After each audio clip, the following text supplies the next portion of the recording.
Episode 71, JB Group. Semua karyawan digegarkan dengan kedatangan CEO mereka yang sangat jarang terlihat. Biasanya Gama hanya akan datang ke perusahaan itu jika ada urusan yang mendesak, itu pun tidak terlihat oleh karyawan. Kedatangan Gama kali ini disambut dengan penuh hormat oleh setiap karyawan.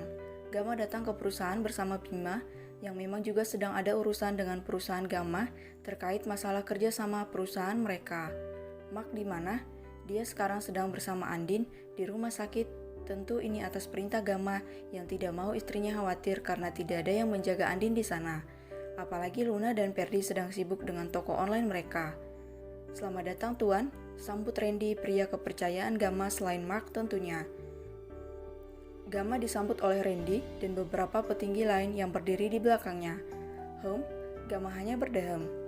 Dingin, datar, seram, dan sorot mata yang tajam, begitulah wajah Gama saat ini. Siapapun yang melihat wajah tampan itu, pasti akan bergetar ketakutan. Aura Gama selama setahun ini semakin berlipat ganda, tingkat keseramannya sejak kecelakaan itu. Sebelumnya Gama masih sering tersenyum dan menyapa karyawannya dengan ramah, namun seolah semua itu sirna, yang karyawannya dapatkan hanyalah wajah tegas yang membuat siapa saja senam jantung jika bertatapan dengan pria itu.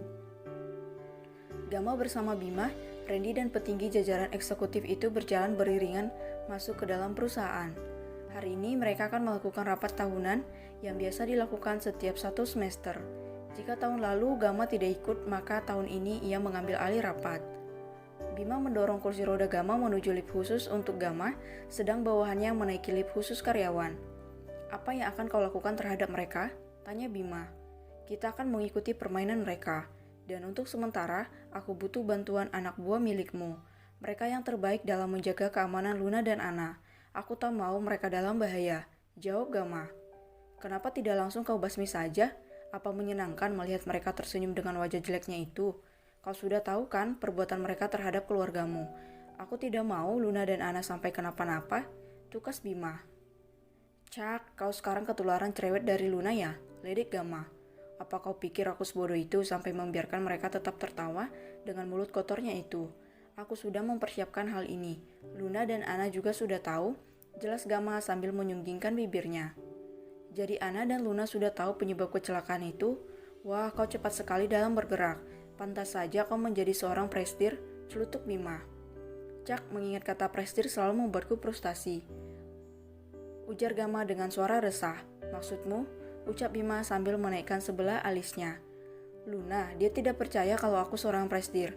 Memang dasar gadis itu sangat keras kepala. Ucap Gama.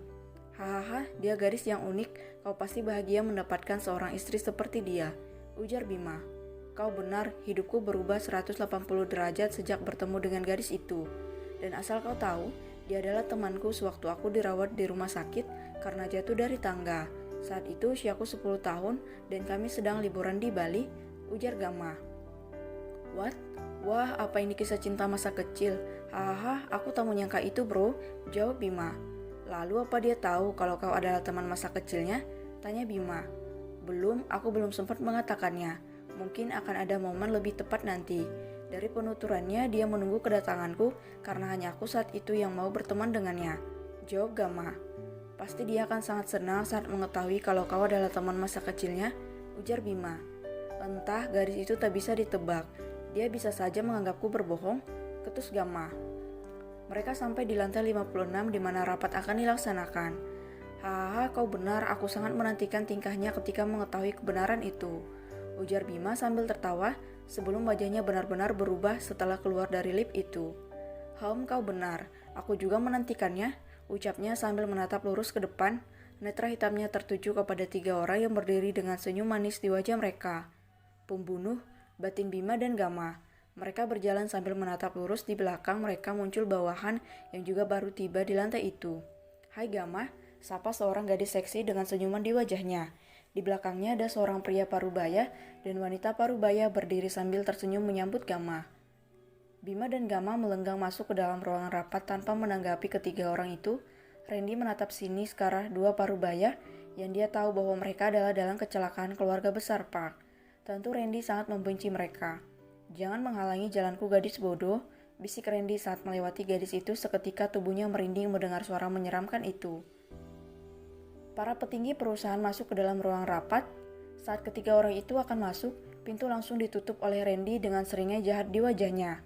Yang tidak berkepentingan dilarang masuk, ucap Randy.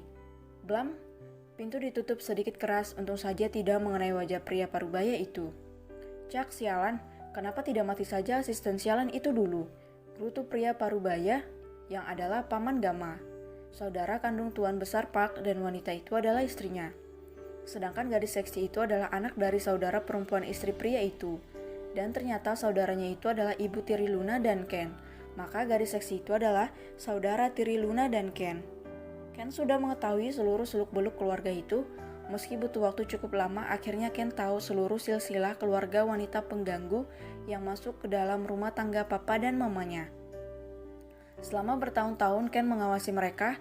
Bahkan ia dengan sengaja meminta Gamma menerima lamaran pekerjaan gadis seksi itu hanya untuk mengawasi tingkahnya dan menunggu pembalasan yang setimpal untuk mereka. Gamma, Bima, Aiden, dan Ken adalah tipe manusia pendendam, namun di antara mereka yang paling parah adalah Ken. Ia bahkan tidak segan-segan menghancurkan pembuat masalah dengan mempermalukan mereka di depan umum. Ken masih mencari momen paling pas untuk membuat wanita itu hancur berkeping-keping. Kembali lagi dengan ketiga orang tadi. Mereka bertiga berdecak kesal karena tidak digubris sama sekali oleh Gamma. Padahal mereka tidak tahu segala aktivitas mereka diawasi oleh seorang monster pendendam di rumah besar Park dengan aura menyeramkan. Dasar keponakan tidak tahu diri, kesal wanita itu. Apa kau tidak bisa berusaha lebih lagi untuk menggoda pria lumpuh itu, Laura? Di mana bakat penggodamu itu, hah? Bentak pria yang biasa disapa Tuan Jaesung itu. Cak, akan kuusahakan, Om. Kalian tahu sendiri kan kalau dia jarang ke kantor, ke rumahnya pun aku akan ditolak, ketus gadis itu. Sudah, kalian jangan ribut di sini, kita pikirkan lagi nanti caranya. Kenapa dia sulit sekali disentuh? Gerutu wanita itu. Jika kau tak sanggup melakukannya, maka aku akan mencari Tiara. Hanya dia yang bisa meluluhkan pria itu, ujar wanita itu. Tiara? Maksud Tante Meli, mantan tunangannya itu. Cak, Tan, kau tidak tahu kalau Tiara sudah lama tidak nampak? Tiara menghilang, Tan, ucap Laura. Cak, sial sekali, padahal dia bisa kita peralat seperti dulu. Hanya saja dia bodoh termakan omongan asisten Gamma, sehingga semua rencana kami berantakan. Kau jangan sampai seperti gadis bodoh itu, ucap Meli. Memangnya kenapa dengan asistennya itu, Tan? Ucap Laura penasaran. Hei, jangan membahas itu di sini, ayo kita pergi, ucap Tuan Jaesung. Sementara itu, di sebuah rumah sederhana di Finlandia, seorang pria berambut gondrong dengan jenggot dan kumis yang tidak dicukur tengah menatap layar komputernya dengan amarah yang membuncah. Brak, dasar bajingan, teriak pria itu. Bahkan ia sampai membuat wanita yang duduk di belakangnya bergetar ketakutan. Lain halnya di kediaman keluarga Park, Ken tampak menyengitkan keningnya ketika mendengar rekaman suara ketiga orang itu. Ada sesuatu yang mengganjal dari pembicaraan mereka. Apa maksudnya ini? Gumam Ken. Kak, sepertinya ada sesuatu dengan mantan asisten Gamma yang dulu. Apa kalian sudah mencari tahu secara keseluruhan?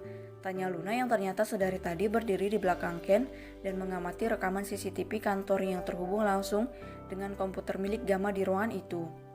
Luna, sejak kapan kamu di situ? Kamu udah tahu semua ini? Tanya Ken yang sedikit terkejut mendengar suara Luna. Dari tadi aku di sini. Kakak yang terlalu serius. Mereka berdua dalangnya kan? Lalu gadis itu siapa? Kenapa dia mirip dengan wajah pria jahat itu? Tanya Luna. Ken terdiam, dia tahu kalau adiknya itu sangat pintar. Kejeliannya dalam meneliti sesuatu tidak bisa dianggap remeh. Dia anak wanita ular itu, ucap Ken dengan mata berapi-api menatap layar itu. Oh, jadi dia yang mau menggoda suamiku. Cak, pasti ini akan sangat seru. Hahaha. Bukannya khawatir, Luna malah tertawa terbahak-bahak. Astaga, apa kau sudah gila? Ledek Ken. Plak, Luna memukul lengan kakaknya dengan kuat. Aku tidak gila, Kak. Hanya saja instingku mengatakan bahwa aku harus membalas kematian Mama. Tukas Luna.